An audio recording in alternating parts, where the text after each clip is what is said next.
what's up guys, this is Church of Caboose, and welcome back to another episode of What's Going On in Destiny 2. If you watched my last two episodes, don't worry, this particular video is all about Destiny 2, specifically PvP, even more specifically Iron Banner and skill-based matchmaking. So, before you get wondering how heavy a topics is he talking about today, they're not very heavy. They're all pretty jovial because it's just about the Crucible within Destiny 2. Now, some of these topics might be a little bit controversial as far as my opinions and statements go, but that's about the extent of the heavy topics we're talking about today. So before we get too far into the video, if you do enjoy the video, make sure you click the like button and subscribe to the channel if you want to see more stuff by me, aka Church of Caboose. So let's get on into this wonderful gem of a topic. Okay, so we're going to begin with skill-based matchmaking. First of all, what is skill-based matchmaking? Well, as the name might imply, it's matchmaking based off of your skill. So it's similar to comp. You know how comp, the more points you get, the higher skill level players you play against, because in theory, you're playing against people that are around your score, so the more points you have, the better player that person would be that you're playing against. So hopefully that all makes sense. But with Season of Arrivals, Season 11, the season we are currently in as I am recording, skill-based matchmaking went away in almost every game mode and was changed to connection-based matchmaking.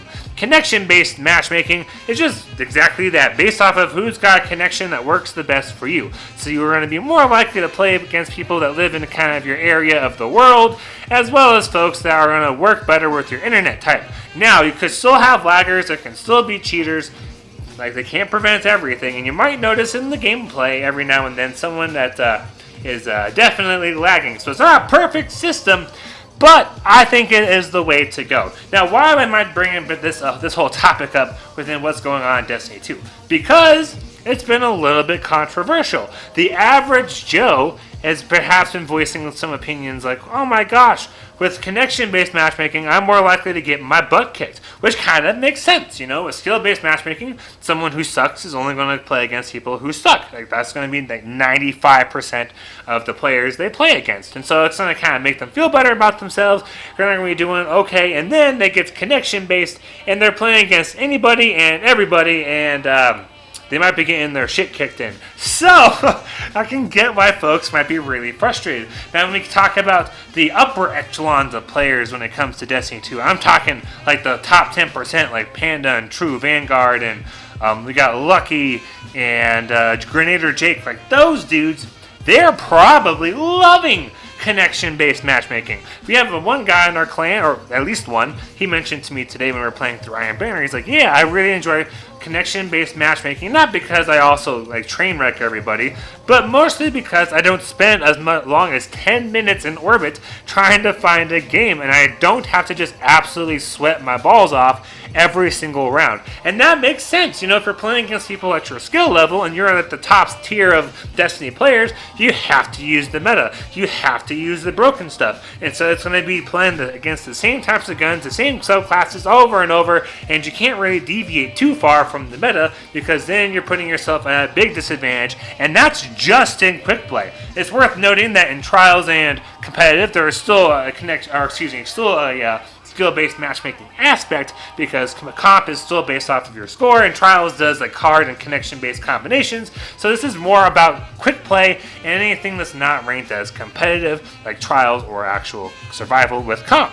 So like these top tier dudes are able to actually use things and mess around and have a little bit of fun. And I feel like that applies to even not necessarily the top 10% or so of players. Now, I'm not trying to say I'm amazing, but when it was skill-based matchmaking, I definitely had to use the meta. Even at my, like, I'm making something up. I think I'm kind of average, right, with PvP. Like, I'm not great, which is sad. You know, people ask me, oh, you've been playing Destiny for 6 years. You must be amazing at PvP, right? And then a tear rolls down my cheek. But I don't have to use necessarily the meta anymore. I can mess around. I can have fun with different loadouts. I can use things like Thorn or random, like Spare Rat, like all this random stuff instead of auto rifles only, and still have a fun time. So I believe having a switch from skill-based matchmaking to connection-based matchmaking overall was a very, very good decision, but I do get why it can be very, very frustrating for lower tier players, because I have some concerns going into the future. Okay, so with using skill or connection-based matchmaking, I'm a little worried that the Crucible player base is going to shrink over time, and here's why. So we know with Trials, right? Trials started off with having several 100,000 players playing it, and then 3 weeks in, we dropped down to 320,000 players, and the last time I had looked, like a month or two ago, it was below 100,000 players one weekend. Part of that was because of people not having enough rewards, people getting their teeth kicked in for a lack of rewards, and so folks just stopped playing Trials. Now I'm kind of worried a similar-ish aspect will happen with Crucible. Now, I don't think it'll be to the same degree, but I just wanted to give you guys Trials because I'm kind of basing my prediction off of this. Okay, so with connection-based matchmaking, say we got the majority of the Destiny player base has to suck, right? Like, if you're in the top 10%, like, that means there's 90% of players that are worse than you. And if I'm considering myself average, I'm around the middle, that means probably 30 to 40% of players are worse than me. So those poor bastards are loading in to what used to be skill-based, and they can have a decent time. Like, maybe they get ones most of the time, maybe it's 0.8 KDAs, that kind of thing, but, you know, they're probably enjoying themselves at least to some degree. Now they're loading in and getting their teeth kicked in more often than they are doing well themselves, because now they're matching against anybody and everybody as long as they are within the same kind of connection tree, family, whatever that this connection-based matchmaking is based around. I could see folks just being like, you know what?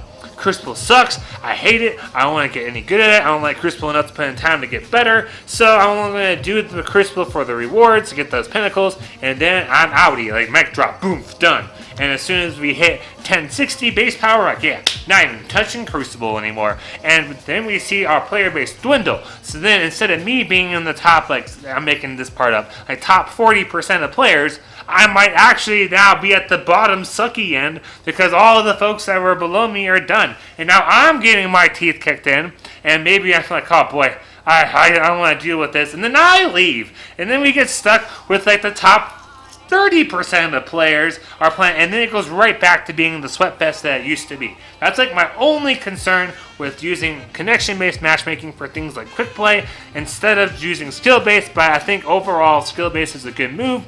We just gotta try and make sure that quick play and all that good stuff is worth the average Joe playing and isn't going to just kind of kick them out because they're like, I'm sick of this. This is stupid.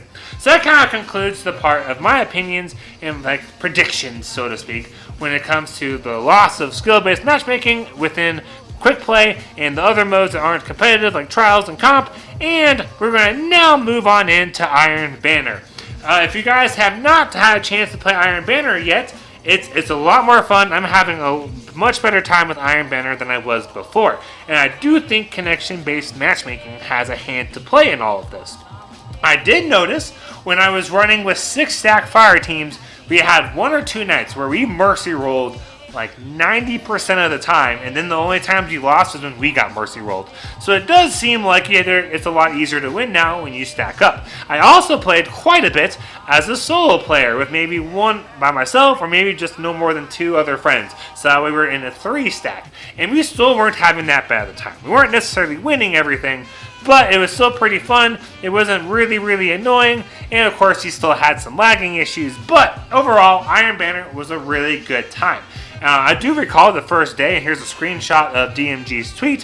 He's like, hey guys, how's matchmaking going? I know it's only been 2 to 4 hours. Like, what's up? How's everyone feeling about this whole deal? And I imagine because Iron Banner was announced to not have skill-based matchmaking, but be connection-based. So it's really encouraging to know that Bungie is wanting our feedback with how this whole thing is going. Also, DMG, I saw you got engaged, so congratulations, my man. Hope you and your fiance have some toit nopes. I'm trying to imitate the whole Brooklyn Nine-Nine thing. Our nuptials be toit. Anyways, congratulations, DMG. All right, so. Anyways, back to Iron Banner. So skill-based matchmaking seems to be connection-based matchmaking seems to be pretty good for the game mode overall. And we finally have some great loot to chase. You might have noticed this whole time on the screen, I've been mostly using Mountaintop and the new sidearm, Fool's Remedy. I hate sidearms. I notoriously am known for hating sidearms. I almost never ever use them. Then I used a sidearm to get my quest done, which, by the way, the quest to get is you have to get 25 kills with the sidearm, 25 kills with the auto rifle, and you get the Forward Path Iron Banner auto rifle and the Fool's Remedy sidearm. You can start to get random drops. So that's how you get those two guns. And I love my Fool's Remedy. I have almost never taken it off. So I wanted to talk to you guys a little bit about the loots from Iron Banner. I've been seeing lots of videos popping up saying that the population for Iron Banner is through the roof compared to past seasons, and that there's so many more people playing and enjoying, and there's a lot more reasons to play. Mostly because of the Forward Path and the Fool's Remedy. Personally, I don't like the Forward Path auto rifle. To me, there's too much muzzle flash. I have a hard time using the weapon, and Fool's Remedy is, it's just so good. Fool's Remedy is really good. Now I want to share with you guys a couple of roles I have. One role I have is Iron Grip and Feeding Frenzy with the Stability, Masterwork, and Armor Piercing rounds. The Armor Piercing rounds give me a little bit of range. Iron Grip gives me a lot of stability at the cost of reload speed. So Feeding Frenzy gives me a little boost to the speed, which is kind of nice. Then the other role I have that I really, really like is Iron Grip. It's got 4 times the charm, which that's not ideal, but it's whatever. And it's got armor piercing rounds with the range masterwork.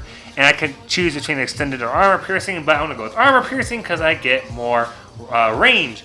And I love both these rolls. They're really good. This sidearm overall is fantastic. I just happened to get 2 rolls I really liked, and that's mostly what I've been using. All the other rolls I've gotten have not been very good. I haven't gotten a very good roll of the Forward Path, but I've tried using it, and it's just not my thing, y'all. So, if you are thinking I should hang out with Iron Banner this season, or it's not worth my time, you would be wrong. Make sure you guys get into Iron Banner, if for nothing else than the loot. Now, let me just give you guys my opinions better, I guess more broadly applied to Iron Banner. I usually play Iron Banner every single season and every week of that season that it comes out. I've been playing Iron Banner since Destiny 1, and I sucked at it in Destiny 1, but I've gotten better. And as mentioned, Destiny 1, because I was hoping that maybe you guys were like, he might have a bit more experience to share with us in regards to Iron Banner. Iron Banner has been around and looked forward to for a long, long time. Iron Banner has specific weapons that you can't find anywhere else. They tend to have specific roles of like perks on those weapons that you can't find anywhere else. And that was something we were really missing from Destiny 2. One weapon in Destiny 1 was Fellwinter's Lie shotgun, which I was kind of hoping was going to be a shotgun that was random drop in Iron Banner, but it ended up being a quest from last season during Season of the Worthy, and so it is what it is. And we finally have weapons that are actually worth getting. A lot of folks seem to really like the Forward Path auto rifle. I know a lot of folks love the Fool's Remedy sidearm, as do I, and there's just a lot of reason to play and turn in those tokens. I personally had almost no reason to turn in tokens. So what I did every single season with tokens was I only turned in enough to get the triumph for turning in so many packages during that Iron Banner for that season, and then I continued hoarding them. So when we started off this season, I had close to 10,000 Iron Banner tokens, I think is what it was.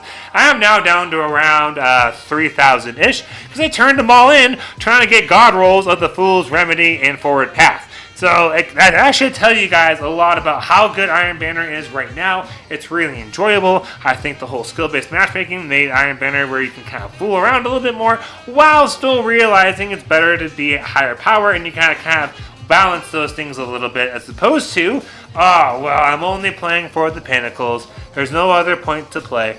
Woe is me. Iron Banner sucks. Like, it's not a thing anymore. I had a lot of fun with it, and a lot of other folks are having a lot of fun with it, and I think you guys will have a lot of fun with this as well. Alright, y'all, thank you all so much for watching my video. I really appreciate it. If you have any opinions and thoughts you want to share on skill-based matchmaking, Iron Banner, or Crucible in general, let me know down below. I, myself, am on a venture to try and get my last legend so I can get Unbroken. It's been about 3 years in the making trying to get that dumbass title done, and I'm getting close. It's gonna happen this season. I can feel it. So that's what I'm looking forward to with Crucible with the rest of the season. You guys let me know what you are looking forward to, and also your opinions, of course, about skill-based matchmaking versus connection-based matchmaking, and what you think of Iron Banner. Thank you guys all so much for watching. I really appreciate it. I am Church of Caboose. Have a great week, and happy grinding, y'all.